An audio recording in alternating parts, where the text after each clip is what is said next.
Hello friends, आपका एक बार फिर से स्वागत है आपके अपने चैनल स्टडी विद आर्यन पर। जैसा कि आप सभी लोग जानते हैं, हम आपको एनसीईआरटी हिस्ट्री क्लास 6 के एमसीक्यूज़ करा रहे हैं। अभी तक हम 4 चैप्टरों के एमसीक्यूज़ या 4 अध्यायों के एमसीक्यूज़ आप लोगों को कंप्लीट करवा चुके हैं। आज हम आप लोगों के लिए 5वां अध्याय लेकर के आए हैं। 5वें अध्याय का नाम है राज्य, राजा और एक प्राचीन गणराज्य। इससे पहले हम इसके एमसीक्यूज़ चालू करें, उससे पहले आप लोगों से एक निवेदन है कि फटाफट से हमारे चैनल को सब्सक्राइब कर दीजिए दोस्तों, और ज़्यादा से ज़्यादा लोगों को शेयर कर दीजिए और हमारे साथ जुड़ें। ये एक चीज़ और आप लोगों को बता देते हैं, जो एनसीईआरटी की जो हिस्ट्री है बेस है हम लोगों का। बड़ी बड़ी पुस्तकें हमें पढ़ने चाहिए हिस्ट्री से रिलेटेड, परंतु अगर हमारा बेस ही क्लियर नहीं है तो हम कुछ नहीं कर सकते। और एनसीईआरटी की बुक्स काफ़ी महत्वपूर्ण रखती हैं। अगर कोई भी क्वेश्चन यूपीएससी अगर उसको गलत मानती है तो एनसीईआरटी की बुक्स से हम उस पर केस करके अपने प्रश्न को सही करवा सकते हैं, क्योंकि एनसीईआरटी की बुक अपने आप में एक ऑथेंटिक बुक होती है। आगे देखिए, चालू करते हैं आप लोगों का टाइम वेस्ट न करते हुए। यहाँ देखिए सबसे पहला प्रश्न, अश्वमेध यज्ञ के विषय में निम्नलिखित में से कौन सा कथन सही नहीं है, यानी कौन सा कथन गलत है, ये पूछना चाह रहा है। इसमें एक घोड़े को राजा के लोगों की देखरेख में स्वतंत्र विचरण के लिए छोड़ दिया जाता था। दूसरा, यज्ञ के घोड़े को दूसरे राजा ने रोका तो उसे यज्ञ करने वाले राजा से लड़ाई करनी होती थी। अगर घोड़े को जाने दिया तो इसका मतलब यह था कि यज्ञ करने वाला राजा उससे अधिक शक्तिशाली है। तो दोस्तों अगला पॉइंट देखते हैं। यज्ञ पुरोहितों द्वारा संपन्न किया जाता था, उन्हें उपहार से सम्मानित किया जाता था। प्रश्न अगला चौथा पॉइंट आपका, इन सभी आयोजनों में पुरोहितों का विशेष स्थान होता था।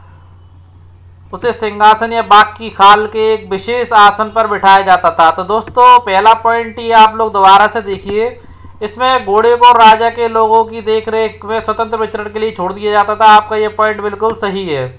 दूसरा, यज्ञ के घोड़े को दूसरे राजा ने रोका तो उसे यज्ञ करने वाले राजा से लड़ाई करनी होती थी, ये बात भी सही है। अगर घोड़े को जाने दिया तो इसका मतलब ये होता था कि जो जिसने अश्वमेध यज्ञ किया है वो राजा उससे अधिक शक्तिशाली, यानी कि आपका दूसरा पॉइंट भी यहाँ पर सही है। यज्ञ पुरोहितों द्वारा संपन्न किया जाता था, सही बात है, बिल्कुल उन्हें उपहार से सम्मानित किया था, ये भी सही है। चौथा पॉइंट देखते हैं आपका, इन सभी आयोजनों में पुरोहितों का विशेष स्थान होता था, नहीं। विशेष स्थान जो होता था वो आपका राजा का होता था। ये तो खाली यज्ञ ही करते थे और राजा कोई सिंहासन या बाघ की खाल के एक विशेष आसन पर बैठाया जाता था, यानी कि आपका चौथा पॉइंट गलत है। अश्वमेध यज्ञ के विषय में आप लोगों को बता देते हैं, हमारे भगवान राम हुए, भगवान राम ने भी अश्वमेध यज्ञ किया था। अश्वमेध यज्ञ करने वाला राजा सम्राट कहलाता है। इसी प्रकार आपका एक राजा हुआ था शुंग वंश का पुष्यमित्र शुंग।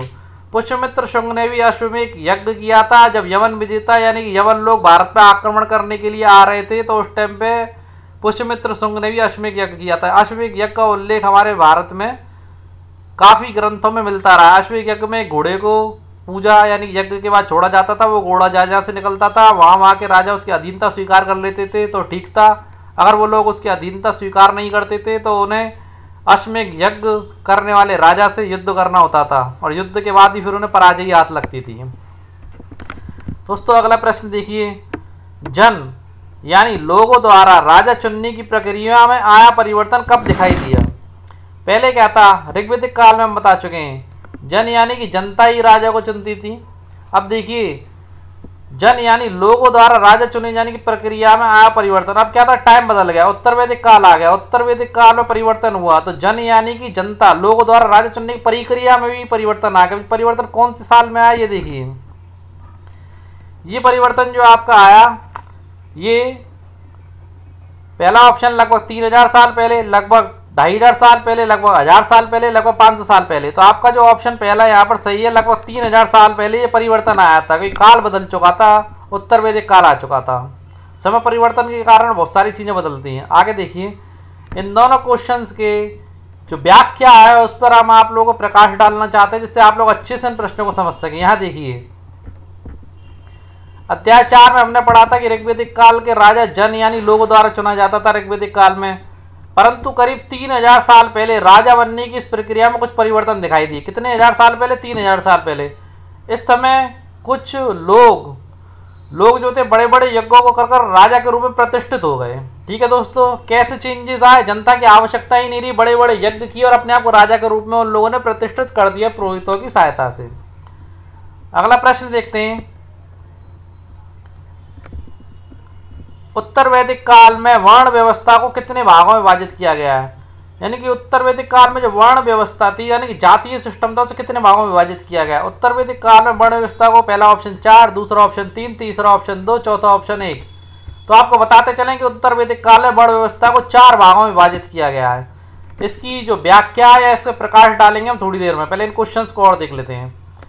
दोनों प्रश्नों पर एक साथ प्रकाश डालेंगे, इनकी व्याख्या एक साथ आप लोगों को बताएंगे। अगला प्रश्न, निम्नलिखित में से कौन सा वेद उत्तर वैदिक ग्रंथ कहलाता है? हम सब लोग जानते हैं कि हमारे धर्म में 4 वेद हैं, ऋग्वेद, यजुर्वेद, सामवेद और अथर्ववेद। परंतु इनमें से कुछ वेद ऋग्वेदिक काल के, कुछ वेद उत्तर वैदिक ग्रंथ के अकॉर्डिंग कहलाते हैं, उत्तर वैदिक काल के कहलाते हैं। पहला ऑप्शन ऋग्वेद, दूसरा ऑप्शन सामवेद, तीसरा ऑप्शन यजुर्वेद, चौथा ऑप्शन अथर्ववेद। तो ये तो हम सब लोग कल ही जान चुके थे कि जो ऋग्वेद है, ऋग्वेद आपका ऋग्वेदिक काल का है। ऋग्वेदिक काल में इसकी रचना हुई थी और ये बोला जाता था, इसकी स्तुति कराई जाती थी, इसके अक्षरों को, शब्दों को छात्रों को कंठस्थ कराया जाता था। और ऋग्वेद के कुछ सूक्त थे, जो प्रार्थनाएं थी, उनकी रचना महिलाओं ने भी की थी। ठीक है, परंतु जो तीनों वेद हैं आपके, सामवेद, अथर्ववेद और यजुर्वेद, इन तीनों ग्रंथ जो बने हैं, इन तीनों की जो रचना की गई थी उत्तर वैदिक काल में की गई थी। अब देखिए, उपयुक्त कथनों में से कौन सा कथन सही नहीं है? केवल पहला यानी कि ऋग्वेद उत्तर वैदिक काल का कहलाता है? नहीं। केवल दूसरा सामवेद कहलाता पर अकेला सामवेद नहीं कहलाता। ऑप्शन तीसरा यजुर्वेद कहलाता पर अकेला नहीं कहलाता, यानी कि ऑप्शन डी आपका यहाँ पर सही है। यानी यहाँ पर सामवेद भी कहलाता है, यजुर्वेद भी कहलाता है और अथर्ववेद भी कहलाता है, यानी कि ऑप्शन डी। अब इन दोनों प्रश्नों पर थोड़ी व्याख्या कर देते हैं, थोड़ा प्रकाश डाल देते हैं, थोड़ी जानकारी, इससे आप अच्छे से इन प्रश्नों को समझ सकें।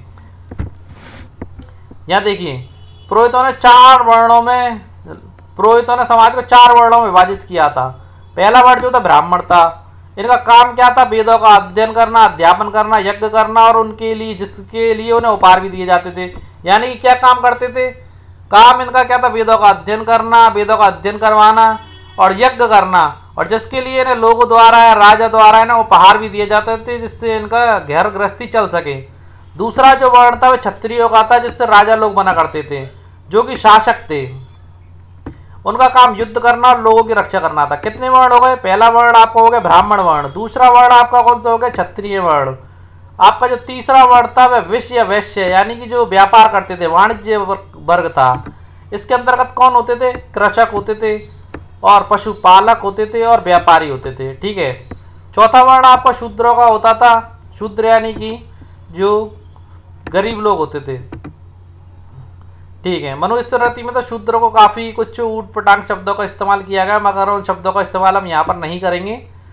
चौथा वर्ण शूद्र था। इनका काम तीनों वर्णों की सेवा करना था। इस काल में महिलाओं को भी शूद्रों के समान माना जाता था। महिलाओं को किसके समान माना जाता था? इंपॉर्टेंट पॉइंट है। कौन से काल में? उत्तर वैदिक काल में महिलाओं को भी शूद्रों के समान माना जाता था और उन्हें वेदों का अध्ययन करने का अधिकार भी नहीं दिया गया था। और इससे पहले जो काल था ऋग्वेदिक काल, उसमें तो जो वेदों की यानी कि ऋग्वेद की सूक्त थे, जो प्रार्थनाएं थे, उनकी रचनाएं कुछ ऐसी थी कि उन कुछ प्रार्थनाओं की रचनाएं महिलाओं ने की थी। और ये एक ऐसा टाइम आ गया यहाँ पे महिलाओं को शूद्रों के समान माना जाने लगा और उन्हें वेदों के अध्ययन का अधिकार ही नहीं था। तो शूद्रों को तो वैसे भी अध्ययन का अधिकार ही नहीं था, पुरोहितों द्वारा उन्हें कोई अधिकार नहीं दिया गया था। आगे देखिए, दूसरे प्रश्न की देखते हैं। दूसरा प्रश्न आपका था उत्तर वैदिक ग्रंथ कहलाता है, उत्तर वैदिक काल। अब देखिए, उत्तर वैदिक ग्रंथों में सामवेद, अथर्ववेद, यजुर्वेद और कुछ अन्य ग्रंथ शामिल हैं। ठीक है दोस्तों। पुरोहितों द्वारा रचित इन ग्रंथों में विभिन्न प्रकार के अनुष्ठान, यज्ञ हुआ और यज्ञ का संपादन हुआ, उनकी विधियां बताई गई हैं। इनमें सामाजिक नियमों के बारे में जानकारी दी गई कि व्यक्ति कैसे रहेगा। उत्तर वैदिक काल में समाज में कई समूह थे।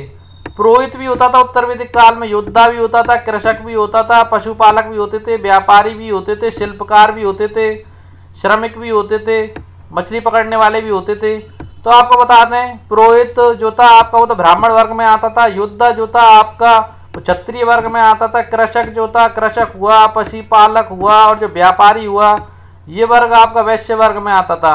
ठीक है दोस्तों। और शिल्पकार हुआ, श्रमिक हुआ और ये मछली पकड़ने वाले हुए, ये आपके शूद्र वर्ग में लोगों को रखा जाता था। ठीक है। जंगल में रहने वाले लोग तो इन्हें भी शूद्रों के अंतर्गत रखा जाता था। आगे देखिए दोस्तों, यानी 4 वर्ण बना दिए गए। वर्ण व्यवस्था यहीं से चालू हुई थी, उत्तर वैदिक काल से। अब देखिए उत्तर वैदिक काल में वर्णों का निर्धारण किसके आधार पर होता था? यानी कि पहले तो क्या था कि काम के आधार पर, ऋग्वेदिक टाइम में काम के आधार पर वर्णों का निर्धारण हुआ था, जो काम करते थे। और राजा का पुत्र राजा नहीं बनता था, जो अच्छे कर्म करता था, जो साहसी और बहादुर होता था, वही राजा बनता था। परंतु यहाँ वर्ण व्यवस्था और शासन व्यवस्था बदल गई। ऑप्शन दी कि यहाँ पर क्या दिया, काम के आधार पर, जन्म के आधार पर, धन के आधार पर, शिक्षा के आधार पर। तो दोस्तों उत्तर वैदिक काल में वर्ण का निर्धारण किसके आधार पर होता था? ये होता था जन्म के आधार पर। यानी कि शिक्षा से कोई मतलब नहीं था, शिक्षा भी गिने चुने लोगों को दी जाती थी। शूद्रों के लिए तो शिक्षा का अधिकार भी नहीं था, जो आज हम सब लोगों के लिए शिक्षा का अधिकार है। यहाँ तो जन्म के आधार पर ही राजा बनते थे। राजा का पुत्र राजा बनता था, ब्राह्मण का पुत्र ब्राह्मण बनता था, व्यापारी का पुत्र व्यापारी, और शूद्र का पुत्र शूद्र। इस पर थोड़ा सा आगे प्रकाश डालेंगे। यहाँ देखिए, पहले और क्वेश्चन को सॉल्व कर लेते हैं। निम्नलिखित में से कौन सा वेद उत्तर वैदिक ग्रंथ कहलाता है? ये हम आप लोगों को पहले ही बता चुके। ये तीनों जो वेद हैं, यजुर्वेद, सामवेद, अथर्ववेद, ये कहलाते हैं। अब देखिए प्रकाश डाल देते हैं। उत्तर वैदिक काल में वर्णों का निर्धारण किसके आधार पर होता था? इस बात पर पुरोहितों के अनुसार सभी वर्णों का निर्धारण जन्म के आधार पर होता था। यानी पुरोहित जो थे मेन सत्ता में थे। पर क्या होता था, कभी कभी जो राजा थे, राजा स्वयं को पुरोहितों से श्रेष्ठ मानते थे। देखिए कुछ राजा स्वयं को पुरोहितों से श्रेष्ठ मानते थे, परंतु फिर भी सारी सत्ता जो थी सब कुछ पुरोहितों की यहाँ पर चला करती थी। उदाहरण के तौर पर ब्राह्मण, माता पिता की संतान ब्राह्मण ही होती थी, हमने आप लोगों को बता दिया। बाद में कुछ लोगों को अछूत माना गया। अछूत वर्गों में कुछ शिल्पकार थे, ये भी बता दिया हमने आपको। शिकारी थे, भोजन का संग्रहण करने वाले थे। साथ ही इनमें वे लोग भी आते थे जो शवों को दफनाने या जलाने का काम करते थे। उन लोगों से संपर्क अपवित्र माना जाता था। देखिए उस टाइम पे भी विरोध के स्वर उठते थे, जैसे कि आज के टाइम में भी जो एससी वर्ग है उसके साथ कहीं कहीं अत्याचार हो जाता है उसे, जैसे कि ढोल बाजों के साथ गांव में बारात वगैरह चढ़ाने नहीं जाती है, और पहले तो इन्हें मंदिरों में प्रवेश भी नहीं दिया जाता था। तो आज के टाइम में भी एससी वर्ग आवाज़ उठाता है, यानी कि विरोध के स्वर सुनाई देते हैं। उस टाइम पे भी जो उत्तर वैदिक काल था, उस टाइम पे भी इन लोगों द्वारा विरोध किया गया था। ये देखिए कई लोगों ने ब्राह्मण द्वारा बनाई गई इस वर्ण व्यवस्था को स्वीकार नहीं किया, और कुछ लोग जन्म के आधार पर वर्ण व्यवस्था का निर्धारण सही नहीं मानते थे। इसके अतिरिक्त कुछ लोग व्यवसाय के आधार पर लोगों के बीच भेदभाव उचित नहीं समझते थे, जबकि कुछ लोग चाहते थे कि अनुष्ठान संपन्न करने का अधिकार सबको हो, यानी कि यज्ञ वगैरह करने का अधिकार सबको हो, चाहे वो दलित हो, चाहे वैश्य हो, चाहे शूद्र हो, या क्षत्रिय हो, या पुरोहित हो। कई लोगों ने छुआछूत की आलोचना की थी। सही बात है, छुआछूत कैसा सब मानव है। इस उपमहाद्वीप के यानी कि भारतीय उपमहाद्वीप के पूर्वोत्तर क्षेत्र जैसे इलाकों में सामाजिक आर्थिक असमानता बहुत कम थी। यहाँ पुरोहितों का प्रभाव भी बहुत सीमित था। ये मेन पॉइंट है, यहाँ से क्वेश्चन बन सकता है कि उत्तर वैदिक काल में भारतीय उपमहाद्वीप के किस क्षेत्र में सामाजिक आर्थिक असमानता बहुत कम थी। तो आप लोग ध्यान रखिए पूर्वोत्तर के क्षेत्र में। कल हम आपको समझा चुके थे पूर्वोत्तर कौन सा कहलाएगा, फिर एक बार समझा देते हैं। ये जो दिशा आपकी हो गई पूर्व, ये आपकी होगी पश्चिम, ये आपकी होगी उत्तर, और ये आपकी होगी दक्षिण। ठीक है दोस्तों, अब ये जो दिशा बोल रहा है यहाँ पर, ये बोल रहा है पूर्व उत्तर, यानी कि पूर्व उत्तर, पूर्व और उत्तर दिशा, पूर्व और उत्तर दिशा, यानी कि इस दिशा में कई इलाकों में आर्थिक और सामाजिक असमानता बहुत कम थी, और यहाँ पुरोहितों का प्रभाव भी बहुत सीमित था। जब पुरोहितों का प्रभाव सीमित था, वहाँ आर्थिक और सामाजिक असमानता बहुत ही कम थी। पुरोहित वर्ग ही इस भेदभाव को उस टाइम पे बढ़ाता था, ऐसा किताबों से पता चलता है। ये शब्द हमारे नहीं है दोस्तों, ये एनसीईआरटी की बुक्स के अकॉर्डिंग ये पता चल रहा है। उत्तर वैदिक काल में पाए गए जनपदों के लिए निम्न में से कौन सा कथन सही नहीं है? उत्तर वैदिक काल में पाए गए जनपदों के लिए निम्न में से कौन सा कथन सही नहीं है? पहला, जनपद का शाब्दिक अर्थ जन के बसने की जगह, यानी कि जहां जनता निवास करती है, तो ये चीज़ तो बिल्कुल सही है आपकी। अगला देखिए, पुरातत्वविदों को खुदाई में कई जनपद मिले, ये भी सही बात है। पुरातत्वविदों ने खुदाई की जब तो जनपदों का पता चला। खुदाई में पता चला कि लोग झोपड़ियों में रहते थे एवं मवेशियों तथा अन्य जानवरों को पालते थे, बिल्कुल सही बात है। खुदाई से ही पता पड़ा है कि झोपड़ियों के अवशेष मिले, मवेशियों और जानवरों को पालने के अवशेष मिले। उसके बाद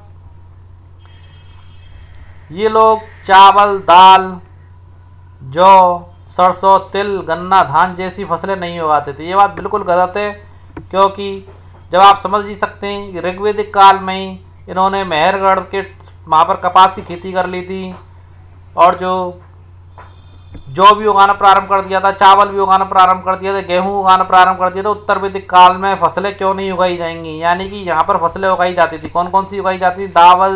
चावल, दाल, जौ, सरसों, तिल और गन्ना और धान, ये सारी फसलें यहाँ पर उगाई जाती थी। ऑप्शन देखिए, उपयुक्त कथनों में से कौन सा कथन सही नहीं है? केवल पहला, केवल दूसरा, केवल तीसरा और केवल चौथा। केवल चौथा सही नहीं है, बाकी सारे आपके सही, यानी कि आपका ऑप्शन डी हुआ यहाँ पर। देखिए थोड़ा सा प्रकाश डालते हैं। इससे पुरातत्वविदों ने जनपदों की कई बस्तियों की खुदाई की है, जिन्हें पुराना किला, दिल्ली का पुराना किला, और उत्तर प्रदेश में मेरठ के पास हस्तिनापुर जो महाभारत कालीन जगह है, एटा के पास अतरंजी खेड़ा इसमें प्रमुख है।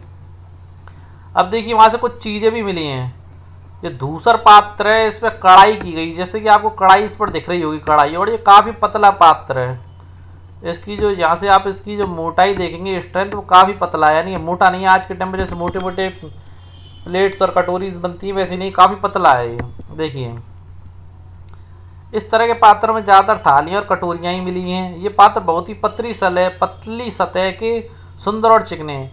शायद इसका प्रयोग खास मौक़ों पर महत्वपूर्ण लोगों को भोजन परोसने के लिए किया जाता था। ठीक है दोस्तों, इस पर कढ़ाई भी हो रही है।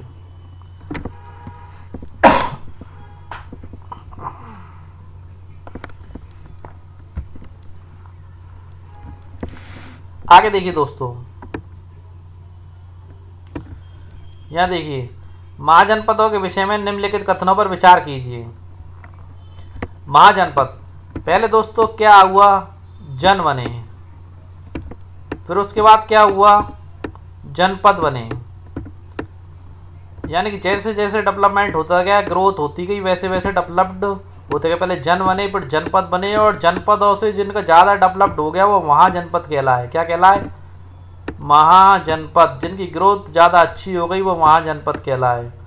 महाजनपद यानी कि भारत में अगर वैसे हम देखें तो भारत में कुल 16 महाजनपद थे, और जिनकी वीडियो हमने पहले ही बनाई हुई है, उसकी वीडियो को जो लिंक है आपको वो डिस्क्रिप्शन बॉक्स में मिल जाएगा। अगर आप 16 महाजनपद और उनकी राजधानी जानना चाहते हैं तो आपको वहाँ आप हमारी वो वीडियो देख सकते हैं।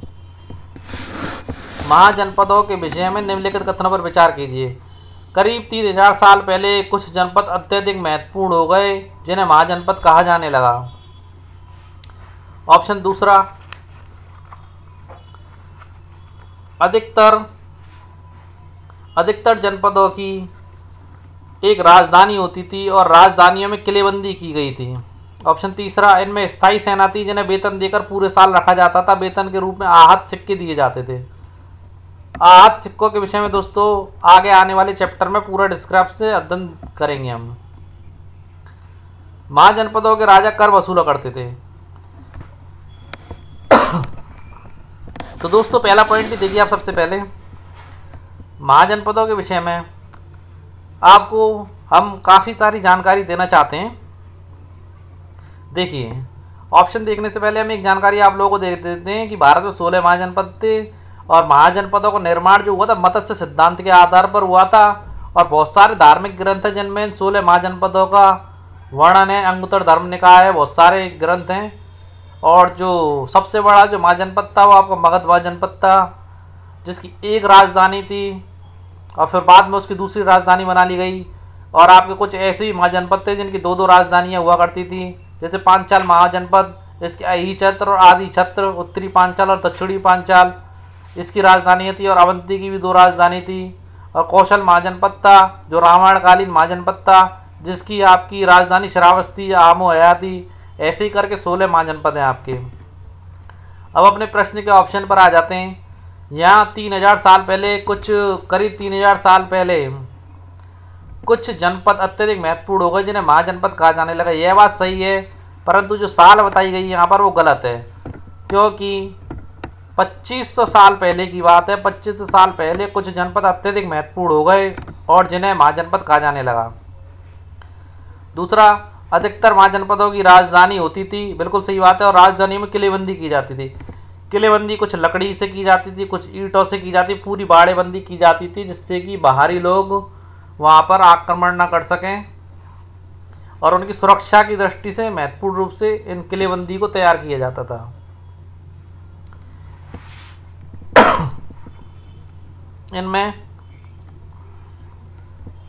इनमें स्थायी सेना थी, जिन्हें वेतन देकर पूरे साल रखा जाता था।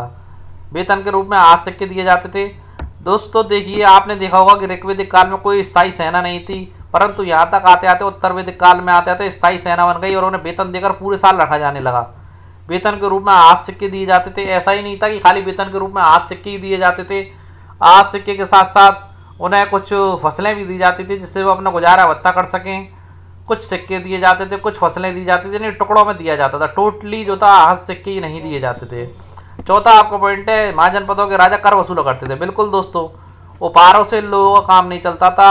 जनपद महाजनपदों में कन्वर्ट हो चुके थे और इसलिए उन्होंने कर वसूलना प्रारंभ कर दिया। भिन्न भिन्न लोगों से भिन्न भिन्न प्रकार के कर वसूला करते थे, जिसके विषय में हम आपको आगे बताएंगे। देखिए, उपयुक्त कथनों में से कौन सा कथन सही नहीं है? केवल पहला, ये तो आपको पता चल ही गया, पहला ही कथन सही नहीं है, बाकी सारे आपके सही हैं, तो यानी कि आपको ऑप्शन पहला है। आगे देखिए, सूची प्रथम को सूची द्वितीय से सुमेल कीजिए।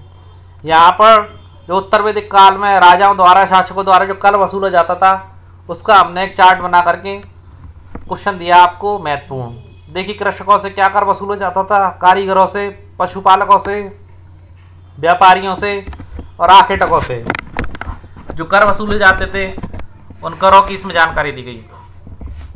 सबसे पहला कृषक। कृषक से कौन सा कर वसूला जाता था?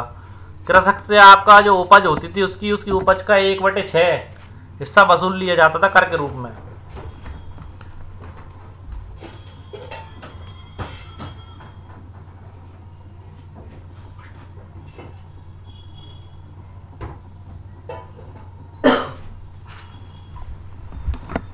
ठीक है दोस्तों, कृषकों से आपकी उपज जो होती थी, जो फसल उपजाते थे, उसका 1/6 हिस्सा वसूल लिया जाता था।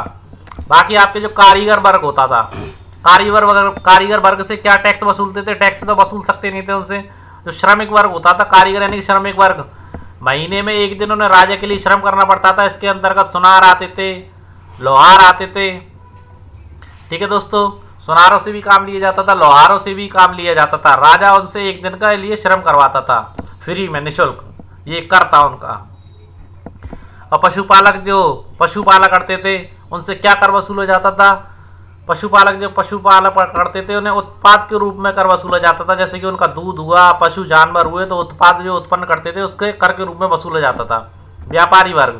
व्यापारी वर्ग से क्रय विक्रय पर कर लिया जाता था, जो आज भी लिया जाता है हमारे जीएसटी के रूप में। और विभिन्न प्रकार के कर राज्य सरकार द्वारा पहले लिए जाते थे, परंतु हमारे प्रधानमंत्री नरेंद्र मोदी ने एक टैक्स व्यवस्था कर दी है, तो जीएसटी के रूप में क्रय विक्रय पर कर आज वसूला जाता है। ठीक है, आखेटक जो शिकारी होते थे, उससे भी कर वसूला जाता था। उससे क्या कर वसूला जाता था? जो जंगल से जो प्राप्त वस्तु होती थी, उन प्राप्त वस्तुओं में से कुछ हिस्सा कर के रूप में वसूल लिया जाता था राजा द्वारा। तो देखिए, प्रथम सूची को दूसरी सुमेल कीजिए, यानी कि कौन सा कूट इनमें सही है? तो कूट आपका पहले का पहला नहीं, ये गलत है। तो पहले का दूसरा भी नहीं है। पहले का चौथा नहीं है। पहले का पांचवा नहीं है। पहले का तीसरा है। दूसरे का पांचवा है। तीसरे का चौथा सही है। चौथे का दूसरा सही है। पांचवें का पहला सही है। यानी कि आपका जो कूट है, वो कूट आपका लास्ट वाला सही है, यानी कि ई ऑप्शन आपका सही है। ओके दोस्तों, आगे देखिए, महाजनपदीय युग में कृषि क्षेत्र में आए परिवर्तनों के संबंध में, कृषि क्षेत्र में काफी परिवर्तन आए थे महाजनपदीय युग में, तो उसमें जो परिवर्तन आए थे उसके संबंध में कौन सा कथन गलत है, ये पूछ रहा है आपसे। तो पहले देखिए, हल के फल अब लोहे के बनने लगे थे। लोगों ने धान की खेती बीज छिड़क कर करने की बजाय धान के पौधों को रोपण करके करना प्रारंभ कर दिया था।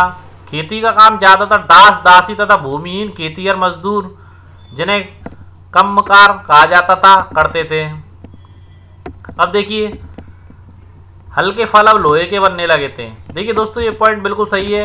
ये पहले क्या होता था, पहले जो कृषि की जाती थी या फसलों को उपजाया जाता, उसके लिए जो हल होते थे वो लकड़ी के बनते थे। अब यहाँ पर हल लोहे के बनने लग गए। लोहे के बनने लग गए तो जो कठोर सख्त भूमि होती थी उसे आसानी से जोता जाने लगा, यानी कि उपज हमारी बढ़ गई। फिर क्या हुआ, लोगों ने धान की खेती बीज छिड़क कर करते थे दोस्तों, तो कुछ पौधे निकलते थे, कुछ नहीं निकलते थे। अब उन्होंने क्या करा कि धान के पौधों का रोपण करना चालू कर दिया, तो फसलों में ग्रोथ होने लगी, यानी कि ज्यादा फसल और ज्यादा उपज प्राप्त होने लगी। यानी कि ये पॉइंट भी आपका सही है।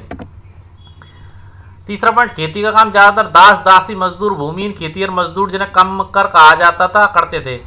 ये बात भी आपकी सही है, क्योंकि जो खेती के काम में पहले क्या था कि जी तोड़ मेहनत थी, कमर तोड़ मेहनत थी। तो जो लोग थे कृषक वगैरह, जो भूमिहीन किसान थे, दास थे, दासी थे, युद्ध में जिनको जीत करके लाया जाता था, वो लोग इस मेहनत को करा करते थे। ठीक है दोस्तों, यानी कि आपका तीसरा पॉइंट भी यहाँ पर सही है। ऋग्वेदिक काल में हम आपको बता ही चुके हैं, दास दासियां जो भी हम युद्ध में जीत करके लाया करते थे, उन्हें उनका पूरा का पूरा स्वामित्व तो उनके मालिक का होता था। वो चाहता था उनसे कोई भी काम करा सकता था। वही सिस्टम यहाँ पर था। अब ये वाला सिस्टम यहाँ तक बदला नहीं था उत्तर वैदिक काल तक। तो देखिए, उपयुक्त कथनों में से कौन सा कथन सही नहीं है? केवल पहला, केवल दूसरा, केवल तीसरा, सभी सही हैं। तो सारे ही सही हैं यहाँ पर। तो आपका अगला प्रश्न देखिए, महत्वपूर्ण प्रश्न है, काफी और पूछा भी जाता है प्रश्न। देखिए, उत्तर वैदिक काल में फसलों पर लगाए गए कर को क्या कहा जाता था? कर यानी कि टैक्स। फसलों पर एक कर लगाया गया था, उस कर को क्या कहा जाता था? हिस्सा, भेज, कर, भाग। तो दोस्तों, उत्तर वैदिक काल में फसलों पर जो टैक्स लगाया गया था उसे भाग कहते थे। क्या कहते थे? भाग। लगान एक मूवी आई थी, वो भी देखी होगी आपने, जो कृषि पर लगाई गई थी अंग्रेजों द्वारा, वो भी एक टैक्स था। आगे देखिए, निम्न में से कौन मगध का राजा नहीं था? बिंबिसार, अजातशत्रु, महापद्मनंद, प्रसेनजीत। तो आप लोगों को बता दें कि बिंबिसार भी मगध का राजा रहा था, महापद्मनंद भी मगध का राजा रहा था, और अजातशत्रु भी मगध का राजा रहा था। ये अपने आप में सबसे ज्यादा ताकतवर जो था महापद्मनंद था, और ये दोनों भी शक्तिशाली शासक थे, बिंबिसार और अजातशत्रु। परंतु जो आपका जो प्रसेनजीत है, प्रसेनजीत कौशल महाजनपद का राजा था, जिसकी राजधानी हम आप लोगों को पहले ही बता चुके, श्रावस्ती या आमोया। कौशल महाजनपद था, उसकी राजधानी थी श्रावस्ती या आमोया। ये जो महाजनपद था, ये रामायण कालीन महाजनपद था। कौन सा कालीन महाजनपद था? रामायण कालीन। वैसे आप लोगों को एक एडवाइस देंगे कि जो हमारी जो वीडियो है महाजनपद कालीन, जो वीडियो है 16 महाजनपद कालीन भारत की वीडियो से आप लोग जरूर देख लेना, जिससे आपके जो 16 महाजनपद है उसका कॉन्सेप्ट क्लियर हो जाएगा, और उसकी राजधानियां भी आप लोग अच्छे से कंठस्थ कर लोगे, जिसका लिंक आपको हमारे डिस्क्रिप्शन बॉक्स में मिल जाएगा। आगे देखिए, वह महाजनपद बताएं जिसकी शासन प्रणाली मगध से भिन्न थी। वह महाजनपद बताया जिसकी शासन प्रणाली मगध से भिन्न थी, यानी मगध से जिसकी शासन प्रणाली अलग थी, शासन करने का तरीका अलग था। पांचाल महाजनपद, कौशल महाजनपद, बज्जी महाजनपद, निम्न में से कोई नहीं। तो दोस्तों, आप लोगों को बता देते हैं, एकमात्र बज्जी महाजनपद ऐसा था जिसकी शासन प्रणाली थी, यानी कि शासन करने का जो तरीका था वो मगध महाजनपद से अलग था, यानी कि आपका ऑप्शन यहाँ पर सेकंड सही है। अब देखिए, बज्जी संघ। अभी तक क्या होता था? महाजनपद होता था, मगर जैसे बज्जी जो हुआ महाजनपद था, वो संघ और गढ़ के रूप में जाना जाने लगा था। अब देखिए, बज्जी संघ का वर्णन कौन से धर्म ग्रंथ से लिया गया है? पहला रामायण से, दूसरा महाभारत से, तीसरा दीर्घ निकाय से, चौथा जैन ग्रंथ से। तो दोस्तों, रामायणकालीन महाजनपद तो आपका कौशल महाजनपद था, और पांचाल महाजनपद आपका जो था वो महाभारतकालीन महाजनपद था। तो दोस्तों, रामायण और महाभारत से तो बज्जी का लिया ही नहीं गया है। तो ये आपका जो तीसरा ऑप्शन है ना, दीर्घ निकाय। दीर्घ निकाय जो कि एक बौद्ध ग्रंथ थे, उससे बज्जी संघ का वर्णन लिया गया है। ठीक है दोस्तों, यानी कि आपका ऑप्शन यहाँ पर तीसरा सही है। अब जो हमने बताया शासन प्रणाली के विषय में और बज्जी संघ के विषय में, उस पर प्रकाश डाल देते हैं थोड़ा सा डिस्क्राइब में, जिससे आप समझ सकें। देखिए, मगध के समीप बज्जी राज्य था, जिसकी राजधानी क्या थी? बज्जी महाजनपद या बज्जी राज्य, वैसे तो महाजनपद के नाम से जाना जाता है बज्जी। बज्जी की जो राजधानी थी वो वैशाली थी। आज का बिहार, यानी कि जो आज वर्तमान बिहार में स्थित है, ये एक अलग प्रकार की शासन प्रणाली थी। क्या थी? एक अलग प्रकार की शासन प्रणाली थी, जिसे गढ़ या संघ कहते थे, जिसे हमने हाईलाइट कर दिया, जिसे गढ़ या संघ कहते थे। इंपॉर्टेंट पॉइंट है, अपनी कॉपीज में नोट डाउन कर लेना इसे। इसमें कई शासक हुआ करते थे, कभी कभी लोग एक साथ शासन करते थे, शत्रुओं के आक्रमण से निपटने के लिए मिलकर चर्चाएं करते थे। स्त्रियां, दास, कमक्कर इन सभाओं में हिस्सा नहीं ले सकते थे। स्त्रियां, दास और कमक्कर जो थे वो लोग इनमें हिस्सा नहीं ले सकते थे। महात्मा बुद्ध जब अजातशत्रु आपका बज्जी पर आक्रमण करना चाहता था तो उसने अपने एक सेनापति या एक मंत्री महात्मा बुद्ध से चर्चा करने के लिए भेजा था कि मैं बज्जी पर आक्रमण करूं या ना करूं। तो जब महात्मा बुद्ध ने पूछा कि भाई बज्जी का क्या सिस्टम है, तो उस मंत्री ने बताया, तो महात्मा बुद्ध ने कहा कि आप बज्जी को नहीं जीत सकते, और बज्जी को जब तक नहीं जीत सकते उन्होंने कुछ खासियतें बताई जो हम आपको आगे बताएंगे थोड़ी सी। दूसरा देखिए, बज्जी संघ का वर्णन दीर्घ निकाय से लिया गया। दीर्घ निकाय क्या था? एक बौद्ध ग्रंथ है जिसमें बुद्ध के कई व्याख्यान दिए गए। इन्हें करीब 2300 साल पहले लिखा गया था, देख लीजिए। ठीक है दोस्तों, दीर्घ निकाय को कितने करीब साल पहले लिखा गया था? करीब 2300 साल पहले। इंपॉर्टेंट चीज है, इसलिए हमने व्याख्या में इसको ले लिया है। आगे देखिए, लगभग 2300 साल पहले मैसिडोनिया के राजा सिकंदर, यानी सिकंदर महान, जिसे विश्व विजेता के नाम से भी जाना जाता है, कि राजा सिकंदर के विश्व विजय के अभियान के विषय में निम्नलिखित कथनों पर विचार कीजिए। पहला कथन क्या कहता है आपका? सिकंदर मिस्र और पश्चिमी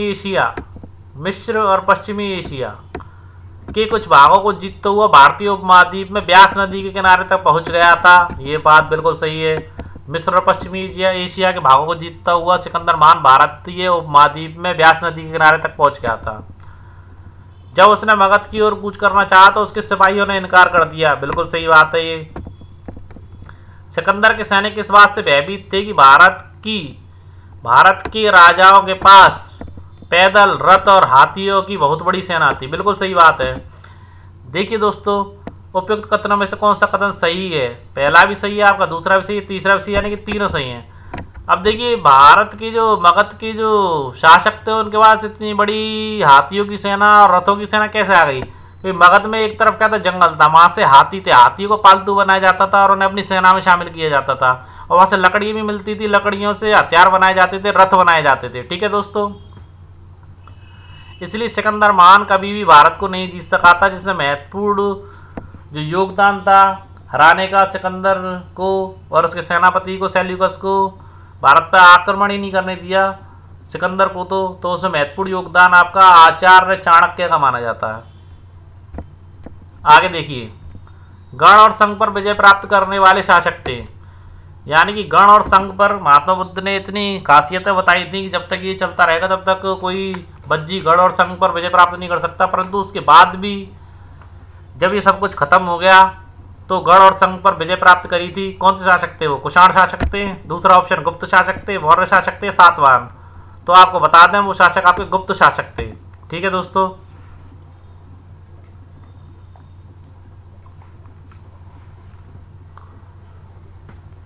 अगला प्रश्न देखिए, अजातशत्रु ने बज्जी संघ पर आक्रमण करने के लिए अपने किस मंत्री को महात्मा बुद्ध के पास सलाह लेने भेजा था? पहला ऑप्शन चेटक, दूसरा काल अशोक, तीसरा वत्सकार, चौथा उदयनी। तो दोस्तों ये आपको बता देते हैं, जो अजातशत्रु ने जो बज्जी संघ पर आक्रमण करने के लिए अपने जो मंत्री थे उनका नाम था वत्सकार। ठीक है दोस्तों, थोड़ा सा इसे डिस्क्राइब करेंगे आगे। देखिए, वत्सकार जब महात्मा बुद्ध के पास गए तो महात्मा बुद्ध ने उनसे पूछा कि क्या बज्जी सभाएं नियमित रूप से होती हैं? यानी कि बज्जी में जो सभाएं होती हैं नियमित रूप से होती हैं तथा उनमें सभी सदस्य उपस्थित होते हैं? ये प्रश्न महात्मा बुद्ध ने उनसे किया था। तो जो आपके जो मंत्री गए थे जिन्हें अजातशत्रु जी ने भेजा था, जिनका नाम था वत्सकार, तब वत्सकार जी ने उन्हें बताया था कि हाँ साहब सभाएं नियमित रूप से होती हैं और सभी सदस्य उपस्थित रहते हैं। तब महात्मा बुद्ध को पता चला और उन्होंने तब महात्मा बुद्ध ने कहा कि बज्जीवासी तब तक उन्नति करते रहेंगे जब तक वे पूर्ण व नियमित सभाएं करते रहेंगे, आपस में मिलजुल कर काम करते रहेंगे, पारंपरिक नियमों का पालन करते रहेंगे, बड़ों का सम्मान, समर्थन और उनकी बातों पर ध्यान देते रहेंगे। बज्जी महिलाओं के साथ जोर जबरदस्ती नहीं करेंगे और उन्हें बंधक नहीं बनाएंगे। शवों, शहरों तथा गांव में चैत्यों का रखरखाव करेंगे। विभिन्न मतावलंबी यानी कि विभिन्न धर्म के संतों का सम्मान करेंगे और उनके आने जाने पर कोई रोक नहीं लगाएंगे। यानी कि नैतिक जो चीज़ें थी, उन नैतिक चीज़ों के विषय में माता बुद्ध ने कहा कि जब तक नैतिकता पूरी रहेगी तब तक बज्जीवासियों को कोई हरा नहीं सकता, और जब तक नैतिक चीज़ों पर वो चलेंगी तब तक बज्जीवासी उन्नति करते रहेंगे। तो फिर जो आपके अजातशत्रु जी थे, उन्होंने बज्जी पर आक्रमण करने का विचार त्याग दिया था। तो दोस्तों, आज का जो हमारा चैप्टर था यही कंप्लीट होता है। हमने इस चैप्टर में पूरी मेहनत की है, जितने क्वेश्चन बनते हैं उतने सारे क्वेश्चन को सम्मिलित करने का प्रयास किया है। आपको हमारी वीडियो कैसी लगी ये बात हमें कमेंट्स बॉक्स में ज़रूर बताना, और कोई भी कमी रही हो उस कमी को भी हमें कमेंट्स बॉक्स में ज़रूर बताना। आज आपका चैप्टर 5वां राज्य, राजा और एक प्राचीन गणराज्य कंप्लीट हो चुका है। कल आपका चैप्टर 6 लेके आएंगे, उसके MCQs लेकर के लिए आएंगे। जब तक हमारे साथ बने रहें। ओके दोस्तों, कल फिर मिलते हैं। जय हिंद दोस्तों।